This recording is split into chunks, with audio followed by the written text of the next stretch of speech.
Well, we've been chatting for a little bit, but we appreciate you being here. Just tell us what BEX is. Well, thank you for the introduction, Isaac. I'm real happy and grateful to be here. I could talk about business all day. It doesn't mean that I know everything about it. I'm fascinated with it, and there's always so much to learn. This is not very normal for me. This is a little bit new. So I appreciate you guys and coming out today.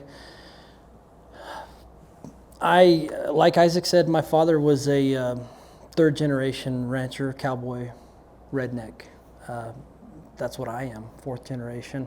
He was an entrepreneur from the impetus, no college degree, you name it, he did it. And jack of all trades, master of none, although better than what is it? Better than one.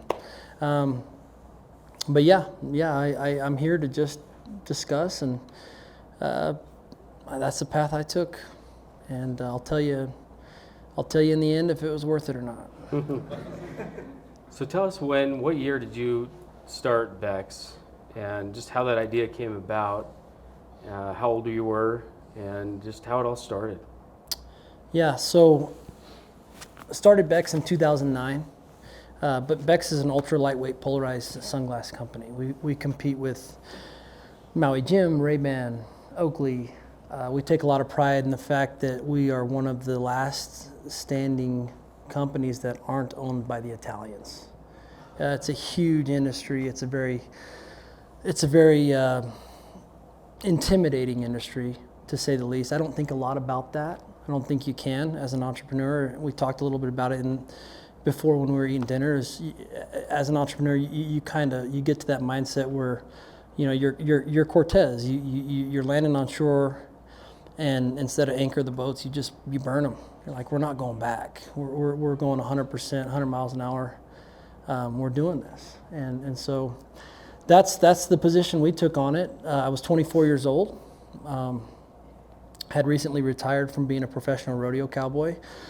Didn't know what was next. I had worked construction, but I had seen my father from the time I could walk, just as an entrepreneur. Had a firsthand look at what that all of the myriad of different stages of that. I had seen him from.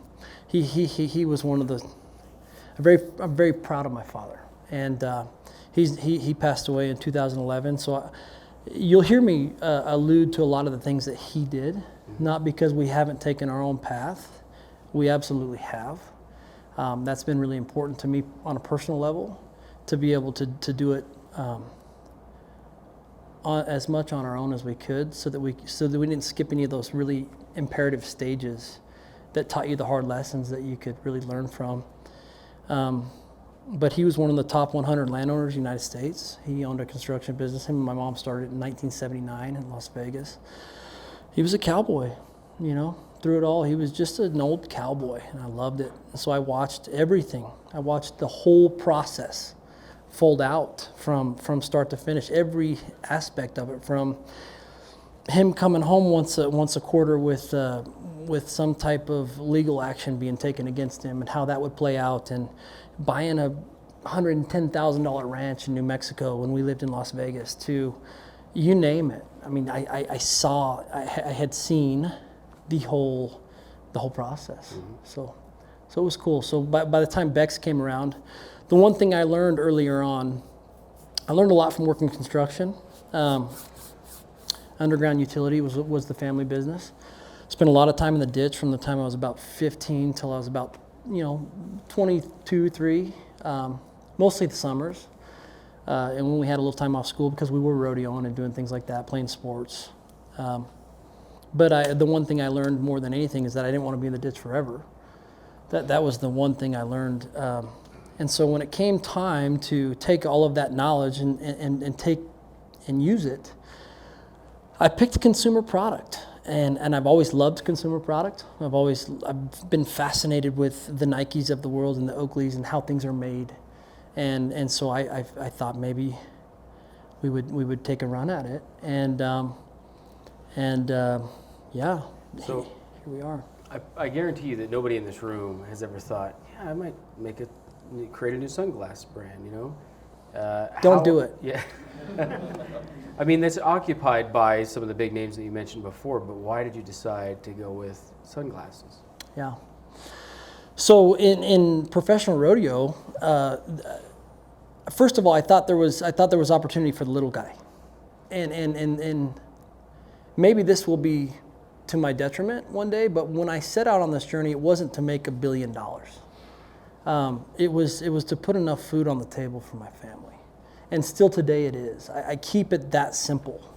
Now I'm fanatical about the experience and the user experience and the product and how we do business. But at the end of the day, that's all that really matters to me is so that I can feed my family and do a good job. And so I felt like that there was enough opportunity to be able to accomplish that.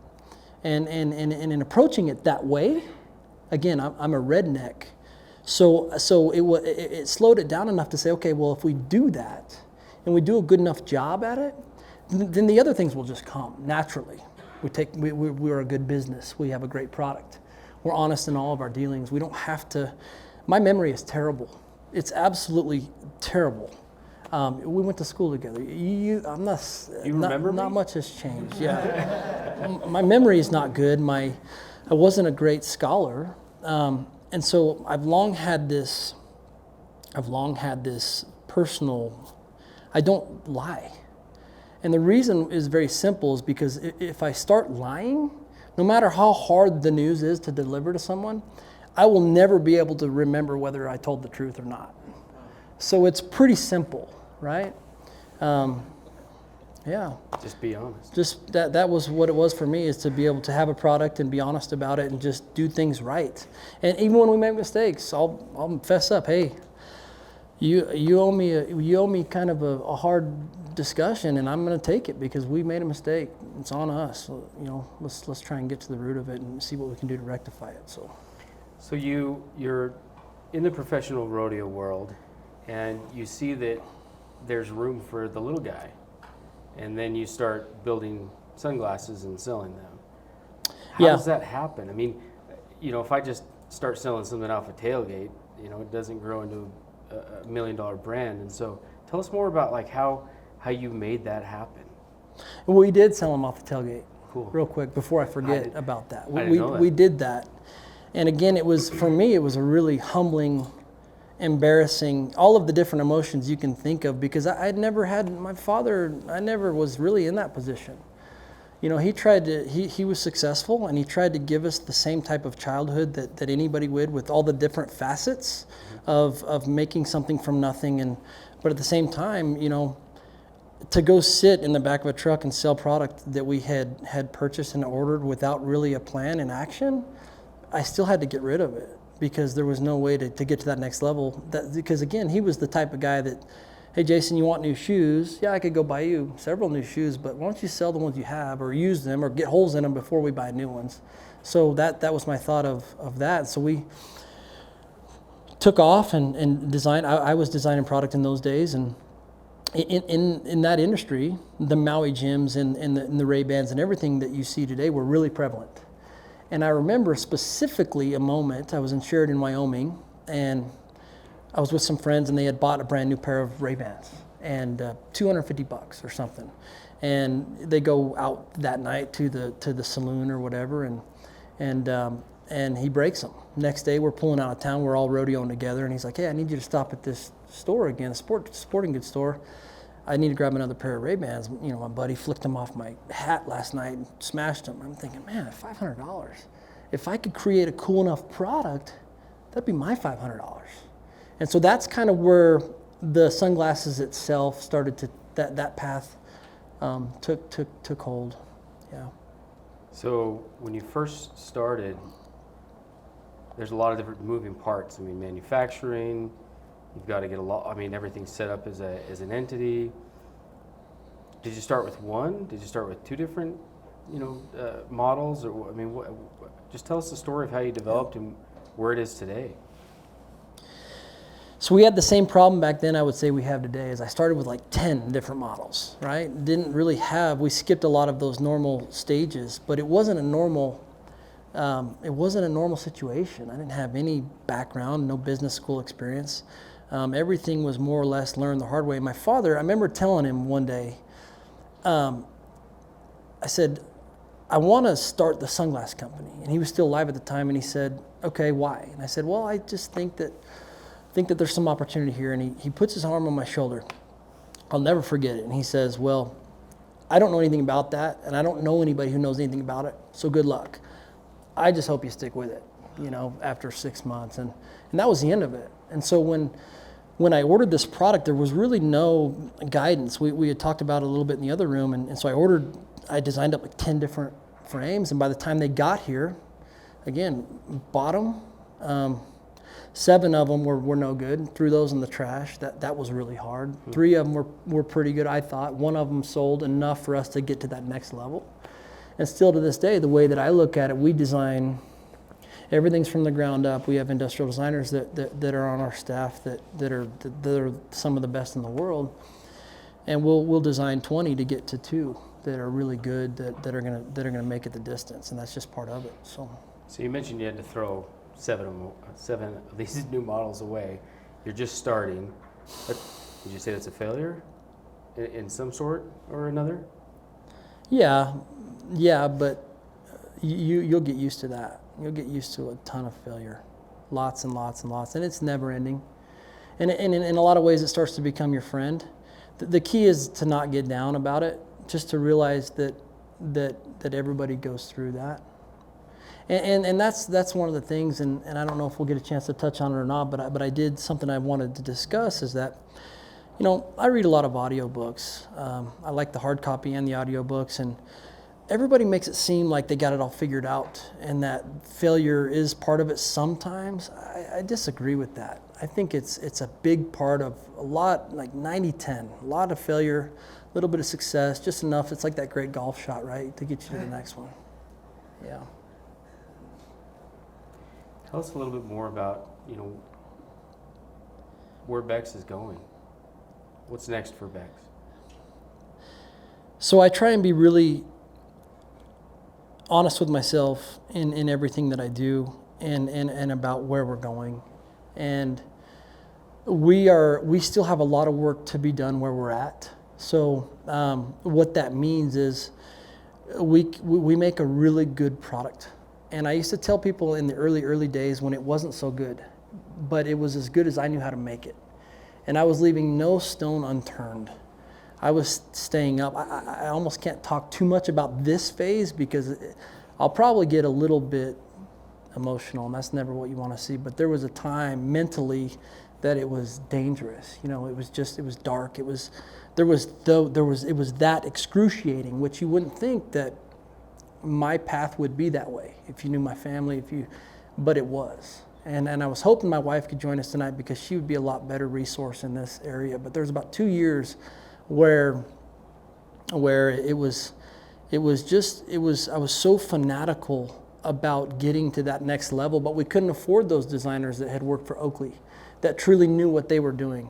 And I remember at the time, there was a specific moment right when my father passed where I had a Mac computer. My wife and I, we got married real young. We didn't have a lot of money. And again, I wanted to do it on my own. We wanted to do it together. There was a sense of accomplishment that came with that. And so I had this desktop Mac. It was about the only nice thing that we had. We were living off Rainbow and Trop in Vegas in an apartment, just her and I. We just had a newborn baby when we started BEX. And we had this Mac computer was like the only nice thing that we had, and it wasn't a laptop. So every day I was able to borrow an office in my family's construction company, and it was like the walk of shame. I would take this computer under my arm, I would walk it in every day, I would plug it in, and I would do my work. I was on this mission to start BEX and to make it work. And I know it was embarrassing, man. I can't imagine what everybody was saying. Let's look at this loser. What does he think he's doing, And that was just part of it. Like, that was just one of those stages where you just got to take it on the chin. It's just, that's what's going to happen. That's what's going to be said. And it was that tenacity to make such a great product. We are still there in a sense, and I think we'll always be there. That's what's next for us is to really feel like we're doing a good enough job for our customer. And it sounds so cliche, but I mean it. We work for our customers.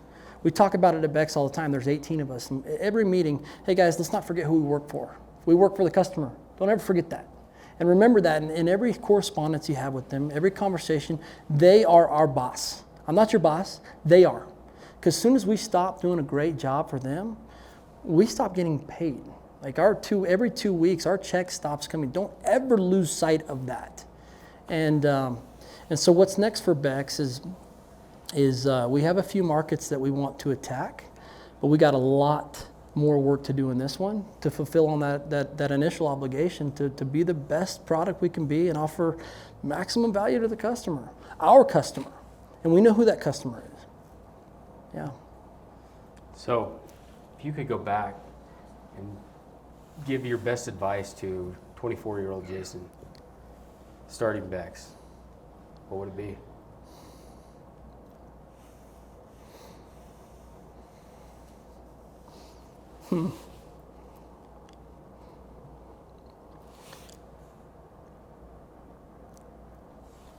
I wouldn't change a lot, but I would say to try and find a way to keep the passion, keep the fanaticism with going as hard as you can and just trying to be the best, but slow down at the same time. I think that passion is a great thing. I think it's the ingredient that you have to have, but at the same time, I think that it can get you in a lot of trouble if you're not careful. And you have to. I'm not a big self-love guy. I know that's a thing today. And if my father was alive, he'd be like, "What are you talking about? Self-love? What does that mean? Just go out and I asked you to just stack hay. What are you talking about? But I think that it's important to pace yourself. Practice moderation.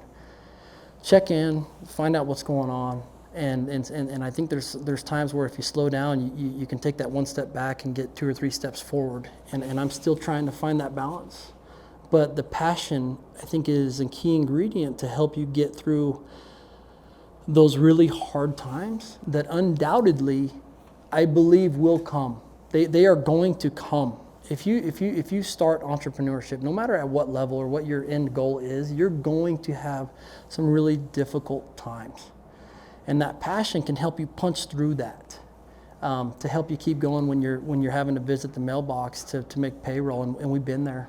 I've been there for like a year, 52 weeks in a row. I've been there, and it's a hard one, but you gotta want it bad enough to say, okay, I'm gonna stick with this. I'm not giving in. This is not gonna get the best of me. So Yeah. So you're talking about passion for your startup, passion for your brand. Does that bleed into the mindset that you have to get through these? Because starting a company and building a brand like you did, or a lot of other people in here want to do, it's not easy. And there's a lot of times when a lot of us want to give up. yeah. How do you not give up? How do you get through those times when you're just like, man, I don't know how we're going to get through this. I don't know how we're going to build the BEX brand. How do you do that? Day by day, there's no manual. There is no manual to be an entrepreneur because every situation is different, right? You have more money going out than you have coming in, and you've promised some of your suppliers, that if they give you a little bit more time, but then your customers aren't. Every situation is unique, and so you never really know what to expect. I think you stay committed. You absolutely have to stay committed and determined that that's the right thing for you. And one of the things is, a lot of times people ask me that are smarter than me, they're more educated than me, that their station in life is well above mine. And they say, well, what is it, man? Is it a great education? Is it going to business school, or is it the right investor, or is it the right team? Undoubtedly, those are all really important pieces to the puzzle. Absolutely. But the one thing that you have to have if you are going to start that journey or this journey or whatever you want to call it, you got to have guts, man. You got to have guts. And if it was a room full of men, it would probably be using a different term. But you have to have guts. You have to have what it takes. And Elon Musk said it best. Somebody asked him at a business school, "Hey, what's it like to be an entrepreneur?" He goes, "It's like eating glass and staring into the abyss."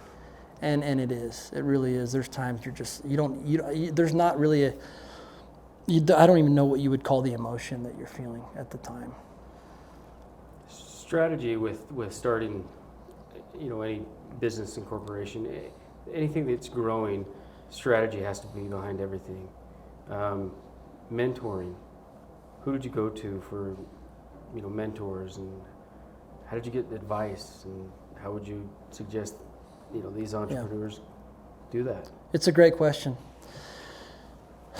Again, every business book will talk about, like, the first chapter 1 is always go find a mentor, right? Easier said than done, especially a really good one.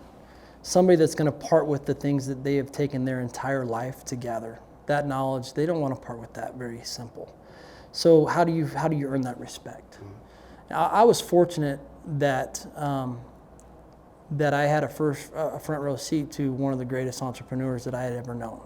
And my father wasn't the type to always just have a real cordial conversation with you. So I got to see the really raw version of what it's like to go from 0 to 60, because when he was 24, he was working for the county in Las Vegas, sleeping under a water truck at lunchtime. It was 120 degrees out, and the only shade he could find, there was a little bit of water dripping down. He was taking a nap. He stayed out late, didn't want no lunch. He was just exhausted. And that water's dripping on him, cooling him off, and some of his buddies tickled him, and he got up and he hit his head on the bottom of the water truck, and he said, "That's it.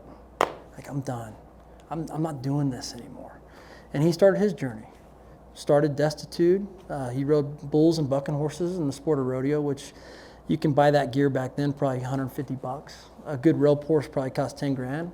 So he rode rough stock. That's all he could afford. So that was the start of his journey. And what I like about The Magnificent Seven, it's an old Western movie, and they had a remake, and there's a Native American that pulls up, and they're trying to put together a team. And it's kind of like our team at BEX. And our team is made up of not the typical individuals that you think they're made up of. And they said, "What are you doing here? We're trying to put together a team." He's like, "I want in." And they're like, "You don't really fit the team." And they said, "Well, why? We're going against some of your people." He said, "My mom told me when I was a boy that my path is different." And that always stuck with me. And I think that that's a really important thing to remember too, is that everybody's path is just a little bit different. Yeah. I like that. What other advice would you give to this group? Or whatever you want to tell about the BEX story?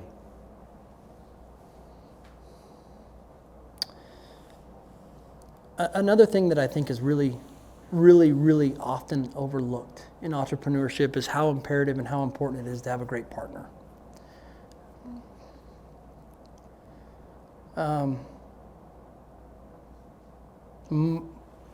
My wife is the VP of BEX Sunglasses. She wanted to join us tonight. She's out in Parowan. We have four little ones. Our youngest is 4.5 months. And she's in there, and the reason why she's a VP, she didn't go to business school, but she's the only one that knows the things that I know because we've done it together. And I think that that's a really, you don't hear the business books talk about that, but it is everything. Make no mistake about it, because not only passion that gets you through those nights, it's that teammate, man. It's that person that's right there in it with you, shoulder to shoulder, toe to toe, and they know it. So Haley's the vice president at BEX. We've had a lot of really smart business people that deserve the position, but she has it. She'll always have it. If something were to happen to me tomorrow, the company doesn't skip a beat. She would do a better job than me in a lot of areas. The families that have contributed and shown me that they're all in based on their efforts every single day, they still have food on the table, and that's important for me. And so, I think that's They don't talk about that, but it is really, really big, not to ever be discounted. I think it's really, really an important one. What, BEX is, if these people don't know BEX, they're going to know BEX, right? Because now they're going to look at your product in a few minutes, and they're going to have a chance to win, and something, and it's really a remarkable brand that you built. But you mentioned earlier that it's the product that you really stand behind, and you mentioned to me that a while back when we were sitting in your office, you mentioned to me if a pair of sunglasses comes back to you with a defect or something, you want to have that come to your office, to your desk, and you want to look at it. 100%. Why can't you just toss it aside and move on? I think the easy answer is I'm not wired that way. The deeper answer is I feel like we owe more to the customer. Again, we've been very upfront and honest in everything, and we're making a really good product these days. It hasn't always been that way, but it wasn't intended to cut any corners. That was never. But the reality of it is back then we're asking $89, $90 for a pair of glasses. Today we're asking $190 for some of our products. That's a lot of money. I want to make sure that we're doing our part, and if there is an issue, we're up front. We'll have a meeting. Hey, this is what's going on. This is the trend that we're seeing. We're not spinning this. We're being honest with them, and this is what's going on, 100%. And we're being honest with the fact that we missed something somewhere. That's on us. And you trusted us with your hard-earned money, and we failed you. But thank you.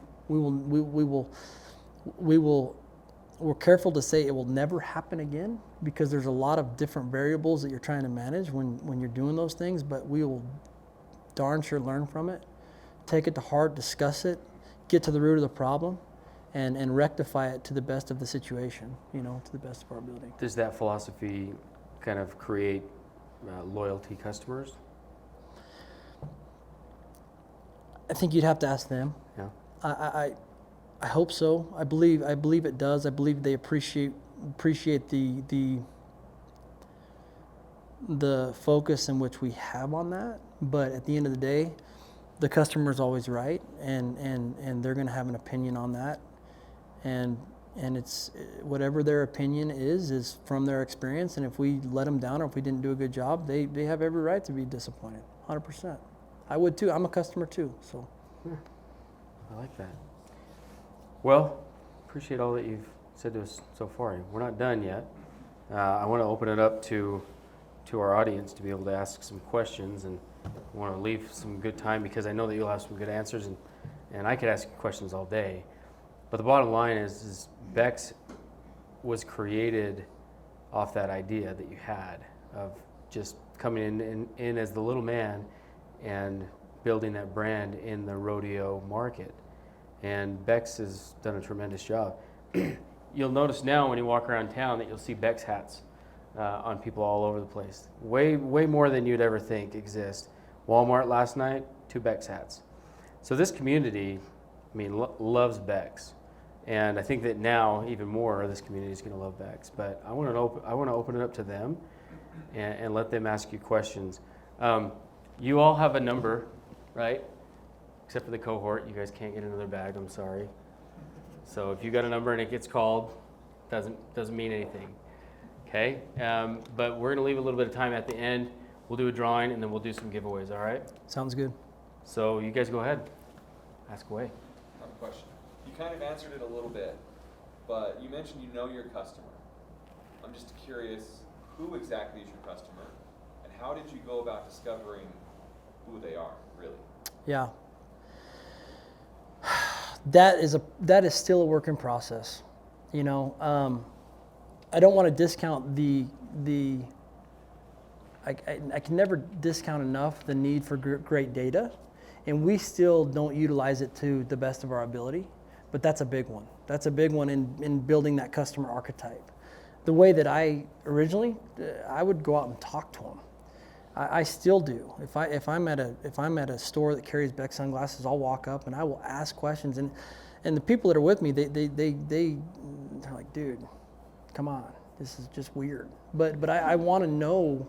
I want to know why are you walking up to the display? Did you know BEX was here before you got here? Is this why you drove to the store? I want to try and find out as much as I can from the horse's mouth, so to speak. And but our customer is 14 to 34 years old, 65% male. They're a blue-collar American that both recognizes and appreciates quality and is willing to pay for it. That's our customer. So the way we found that was, I would say I'm an old-fashioned entrepreneur, so a lot of my tactics are very old school. Just walking up and talking to them, figuring it out. Yeah. I hope that answers your question a little bit, Scott. Thank you. I have a question of, how did you go from being a much more smaller company that was kind of squeaking away by to being much more well-known and having a good foothold in such a dominated space? This is going to sound really, I don't know, maybe vulnerable would be the answer, but we've been blessed.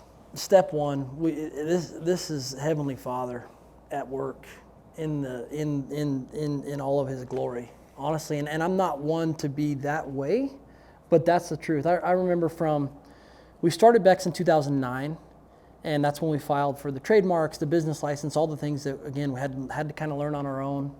And the company, coincidentally, was supposed to be named something else. Got into a trademark dispute, company out of California. I'm like, I can't afford to do that. I can't even afford gas for my car. I know I don't want to dispute you. Please tell your lawyer to never write me an email again. I will never be able to pay for it, right? Yeah. But I remember from 2009 to 2012, we had bought about 1,300 pairs of sunglasses, and they were pretty good. They really were. We were finally getting them pretty good, but they weren't ready. So we went and giving those glasses away in the early days to build the brand was like, you had to pry them out of my hands. Like, it was so hard. From 2012, we started retail distribution. We started going to shows, started pounding the pavement, going into some stores, just cold calling things. From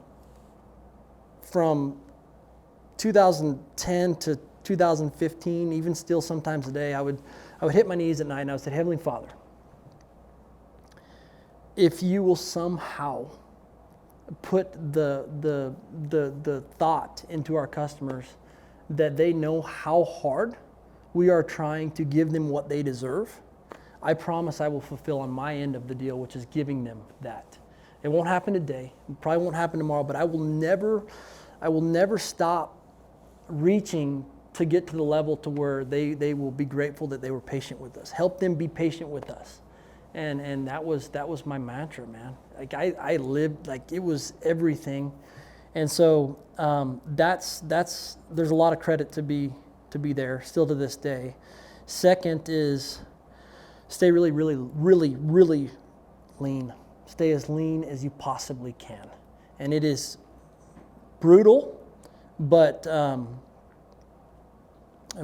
there's a lot of truth to that. Not only debt's a hard thing. Debt can eat you up. I think there's times where you have to have it. The road to wealth is paved with borrowed money. There's a reason why people say that. But don't take it when you don't absolutely have to have it. Because usually in a company, that first several years is a lot of trial and error, is a lot of a school of hard knocks. And in being very green, you might utilize that cash to learn those lessons. And then by the time you really got it figured out, you're kind of hitting that runway. All you need is a little more money.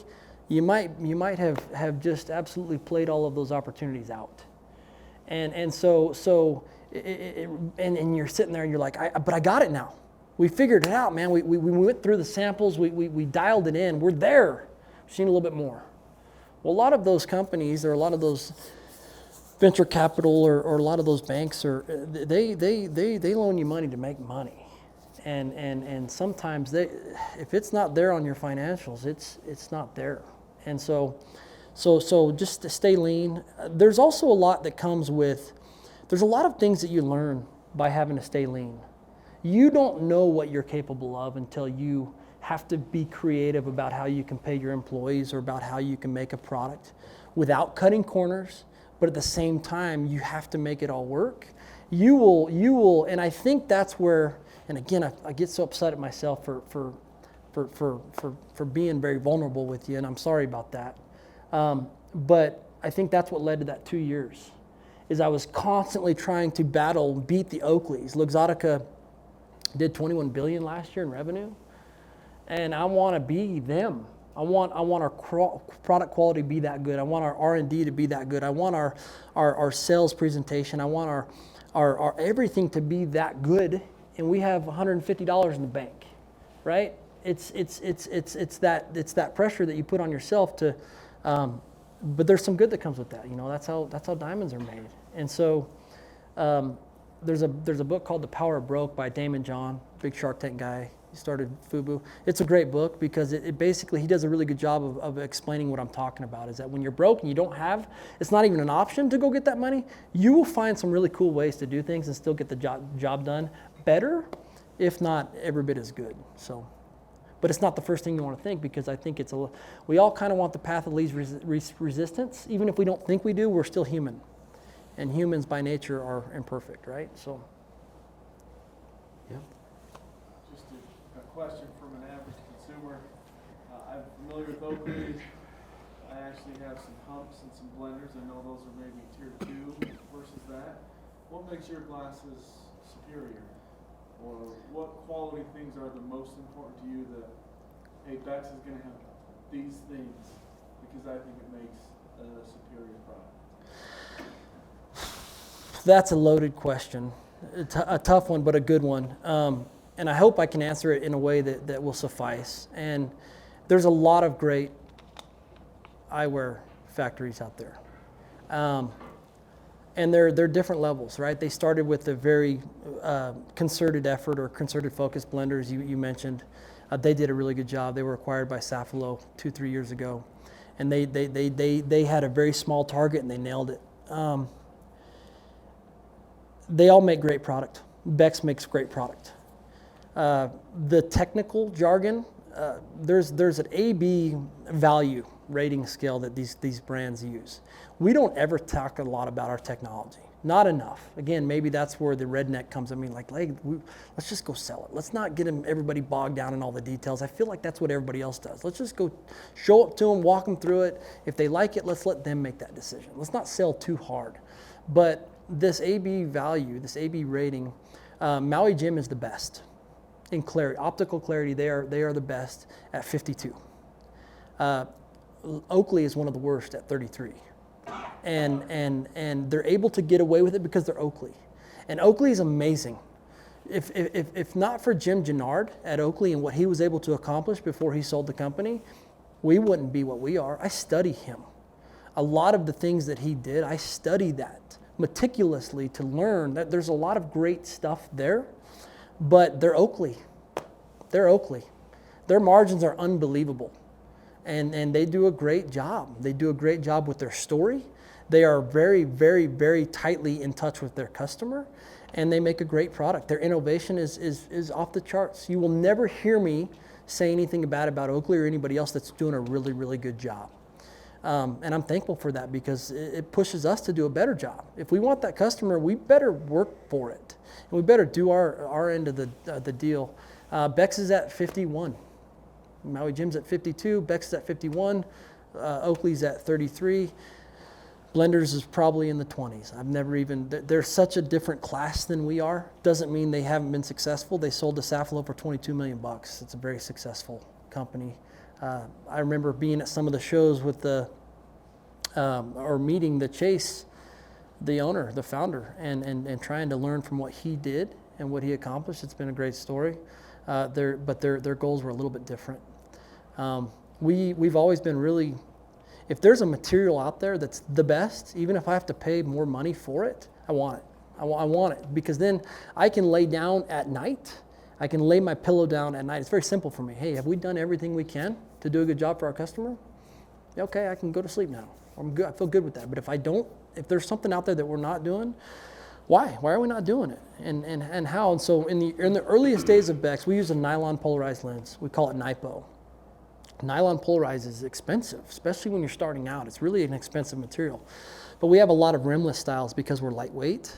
And whenever you go to do the drill mounts and the splice, you know, and the edging and stuff like that for our rimless mounts on our glasses, the polycarbonate, which is a great material, the optical clarity is great. It will start to crack. It'll start to splice.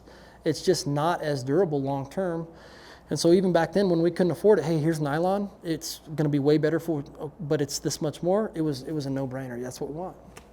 I don't want to be laying in bed and have somebody call. And back when we had 1 or 2 customers, I still feel the same about the ones that we have today, which could be tens of thousands, 20s of thousands, hundreds of thousands. I still feel the same about that today. Is I don't want somebody sitting there, why is this cracking?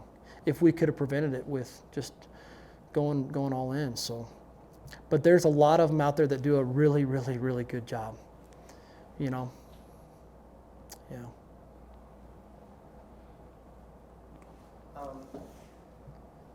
How essential or important do you think, having been a professional in the rodeo industry, was in helping sell to the rodeo industry?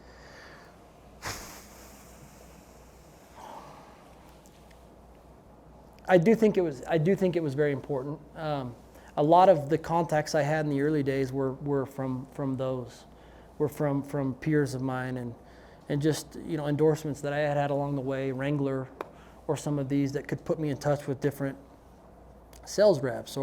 But still, even with that, it was you just gotta, you know, people want value added, especially today's day and age. There's our time is so limited. And so what are you doing to add value to that customer? So even though we had those contacts, we might get the number or the name of a buyer. If you didn't have your stuff together, they felt it and they knew it, and they weren't, you know, what is it? P.T. Barnum said is, a fool and his money are easily parted. Them buyers, they're really scrupulous with how they spend those open to buy type dollars that they're given, because everything that they bring in, you know, and obviously the landscape of business has shifted a lot with online, right? But still, there's those retail. Good retail is still a great business today. Brick and mortar is still a great business, and the ones that are really good merchandisers, they do a great job. And those buyers, you know, they want their superior to promote them, no different than we all want that. And so whatever they bring in is under a microscope. It needs to succeed and it needs to perform. And so they're really, really shrewd in what they bring in. But it was definitely helpful. Definitely helpful, yeah. But it wasn't everything. Could you talk a little bit about your supply chain? I assume you guys aren't manufacturing in-house, maybe contract manufacturing or importing from Southeast Asia. Can you talk a little bit about that? Because I know if you're getting it manufactured overseas, you probably have to go over there on business trips often. And with the pandemic, that might have been a challenge. I just wanted to get your supply chain a bit. It's a great question. Excuse me. So we do manufacture one style here. It was actually in Leeds. So we manufactured it in Las Vegas, and then we moved from Las Vegas. We moved our office from Las Vegas to a little town where I'm from called Logandale. It's Moapa Valley. And still to this day, half of our team's there, and then the creative side is in Las Vegas. And I always like to say the heavy lifters are the ones in Logandale. They're the rednecks like me. They're the ones that just will do what it takes, right? So we do some stuff here that fits our customer, right?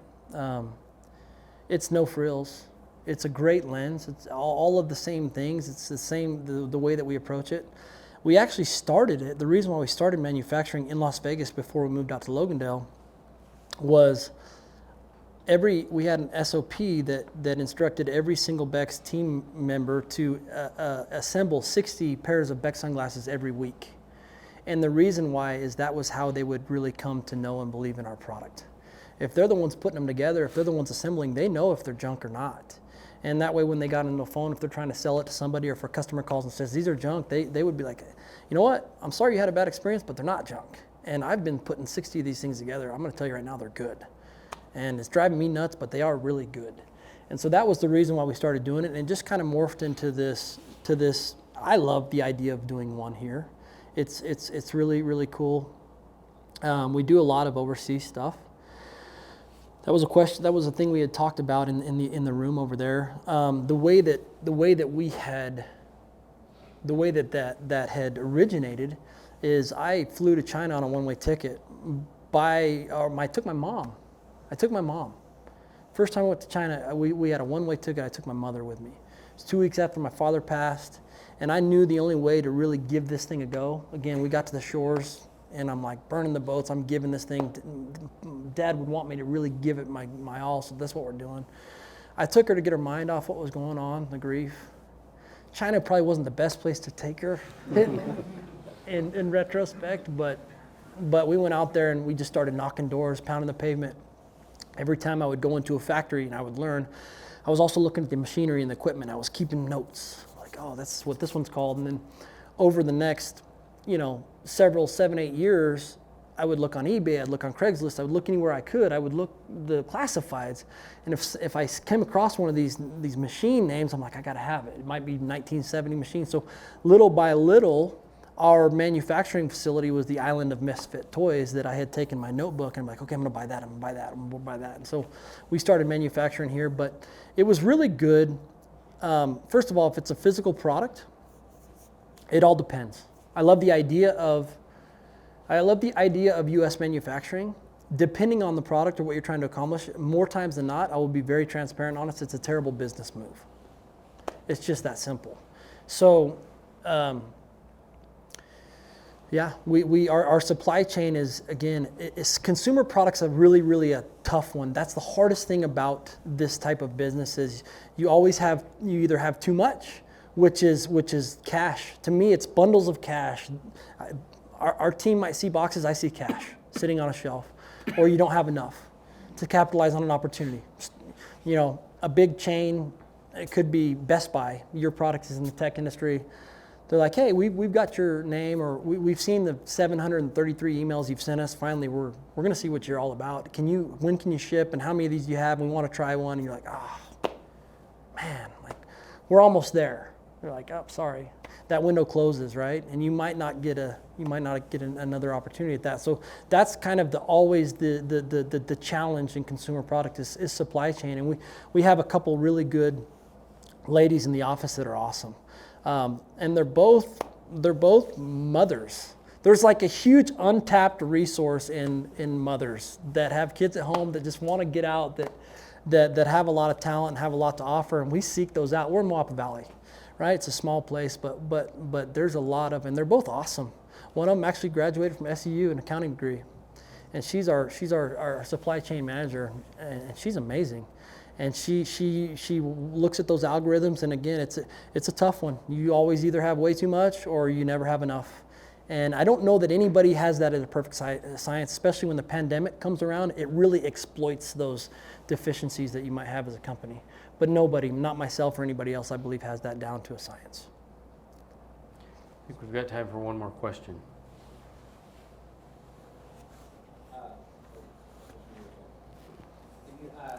Two more. Two more questions. Yours, and then go ahead. No, go. You talked a little bit about where you want BEX to be. What do you think you're not doing well enough, or what do you think you still need to do? What do you need to do better to get there? Great question. It's probably not an easy answer. It's probably not something that can be. I know I do have a laundry list of specific things that we need to be doing better. But the main one is we have to start to believe, me, and this is more of a personal, we have to start to believe in ourselves. I'm so afraid to become proud. I think pride is a really dangerous thing. And so more times than not, I'm probably a little too reserved. I need to start to trust the process a little bit. Again, that's a personal thing. Hey, at what point is the product as good or better than any of the Oakleys that you just got to go out and tell the world, hey, we're better, Another one is just putting ourselves out there. I like to know that everything's buttoned up, And I don't know that that's always an option, especially in the early days, right? If you have a great idea, don't tell anybody. Don't tell anybody. Don't tell your friends. Don't tell your, tell your wife maybe, right?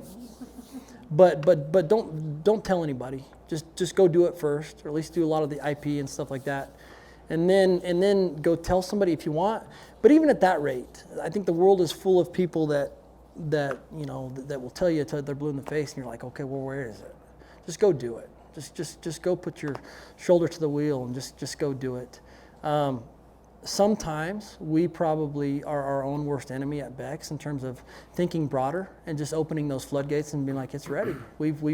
The field is ready. It's time. It's time to go. And so maybe a little bit more confidence in our ability to assess the situation and know that we've set the table really well. Now it's just time to go. So that, and we can always do, training is a big one. Training is a big one, right? When you think you have all of your training procedural stuff in place, you'll learn that you don't. And it's a huge one. I'm a big fan of the Patriots when Tom Brady was around. I think Bill Belichick did a magnificent job of realizing that he had Tom Brady. He had the guy. And what he needed around him was people that were willing to put the work in and just put the effort out. They might have graduated from Brown University, which is not a prominent football school, but he took ordinary people, and because of their attitude and their effort, and those are the things that I look for when I hire. I don't ask about college degrees ever. I don't have one. I'm never going to be a hypocrite. That's just not. What's your attitude? What's your effort? What are you willing to do? Why are you here? What do you stand to gain from this? What are you trying to accomplish? I want to see the medal before we have a chance to even get down into those dirty parts, because it's going to happen. But Bill Belichick was able to take ordinary people and do extraordinary things, and I think training was a big one. I think by really having that system in place is huge. Very underestimated at times, especially for a new entrepreneur or a small company. That's how the big corporations operate. They always have from the impetus, is they have the standard operational procedure in place. That's how they can start a company in Cedar this week and have a corporate office in Zurich next week, because they're all learning from the same manual. But as an entrepreneur, you don't know that. You're just going. You're going. You're like, I got to go, like right now. And so sometimes your product is not always developed to where you think it should be. And a lot of books will talk about that. They'll say, hey, if you wait till the product is too good, you've waited too long. So I think there's a balance there, but sometimes we just need to trust ourselves a little bit more. So. What was the first sigh of relief you had when you had your product in hand and you were presenting it to salespeople? What was the first moment that you had a break and you felt like, I can make this work, like I've got this? Yeah. On the one hand, it still has never happened. On the one hand, we're a meritocracy at BEX, and I talk about that all the time. And again, maybe it's my fear of pride or my realization that all good things come to an end eventually. Jeff Bezos talks about that at Amazon, that eventually somebody will overtake them. Sears used to be the Amazon. The Robux catalog was Amazon as we know it today. And so we are a meritocracy. We talk about it at BEX all the time. Like, yesterday's gone. Today is here. It's in front of us. Tomorrow hadn't even happened yet. What are we doing today to ensure that we're going to be here tomorrow? And it's not just lip service. Like, mentally, I never, ever, ever just take a deep breath, because I know that there's a lot of entrepreneurs like you that are out there that are hungry, that are determined, that really want to knock BEX off the perch. And so we are constantly always talk about our team. Are we disrupting ourselves enough? I don't want to know that somebody's coming in with a better material that we've never heard. Did we find that? But in order to think like that, because of everything that's going on, you have to have a concerted, razor-sharp focus on every day, making it a big part of the puzzle. Is to say, did we take enough time to do a self-audit? Are we finding our own flaws before someone else exposes those? That's a big one. But the day where I finally was like, this is cool, is when I didn't have to wait by the mailbox to make sure all of our people were being paid. 2018, November 2018, we had $418 in our checking account. Today, we don't worry about cash. And it's crazy how that disparity happens. We were trying to build team. I'm a young guy that's seeing what Oakley and these guys are doing and trying to build a creative team to be able to scale from 0 to 60. And we had the team in place and it was amazing. And we had our sales team and we had our training. We had everything there. It was all there. But where was the money for inventory? You got to be able to capitalize on those sales to make that machine work. And that was a lesson learned the hard way. Had to lay off. I've always hired. I've always fired. I had to let it go at 8 people and broke my heart. Hard. Yeah. So the day that I knew that we were pretty solid, but I never intend that we're going to be like that tomorrow. I think it adds a lot of unnecessary pressure at times, but for me personally, I think it's really important. So. Jason, thank you. I think you gave us all a lot of thought-provoking lessons, and we appreciate you coming here, sharing the BEX story, getting personal, sharing those things with us. We appreciate your time. We appreciate your sponsoring this so we can do it again and again every month. So thank you very much. Thank you. Any last bit of advice? I wouldn't say that it's advice. I wanted to start with this, is that anything that I have to say, it's solely my own opinion. And that's based on research or, studying or just experiences, both good and bad, that I've had. So what I don't want you to do is, and not everybody has it figured out. For me to tell you, our situation, our financial situation in 2018, a lot of people will be like, what are you doing? But that's me. I don't ever want to be something that I'm not. And so everything that we discussed here today, those are my opinions.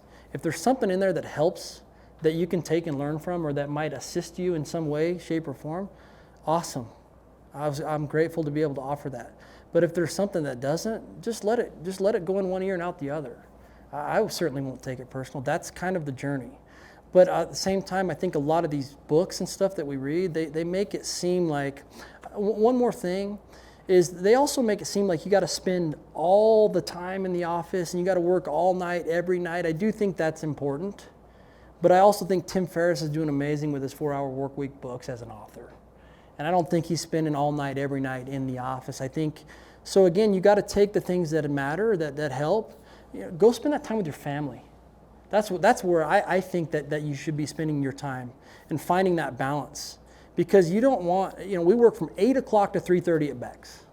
I wouldn't say that our people are the highest paid people in the world, but they're definitely not the lowest. And I take a lot of pride in that. And we get out, if there's a huge project at 3:30 that they're right in the middle of, and they're stoked to finish it because that's the mentality, the culture that we're trying to develop, I'll kick them out. Get out of here. Go spend time with your family. I want you to be stoked to get back at 8 a.m. I don't want you to spend 6, 7:30, 8:30, 9:30 at night, and then tomorrow you're dreading coming to the office, because this is a huge project. I want to nail this thing. I want to be high-fiving around the office. I don't want to be having to, go get 27 boxes of coffee and try and get everybody to bribe people to come into these meetings and nail this thing down. And so I think that that's a really important one, is you don't have to do that. You don't have to just wear yourself thin. I think that you will. I think that you will. If you're going to take this journey, you're naturally going to do this. But pace yourself if you can. But there's going to be a lot of times that you're just like, I got to do this. And that's cool too. We've all been there. So you're never going to skip the hard work. You're never going to skip it. It might happen at the very beginning of the business.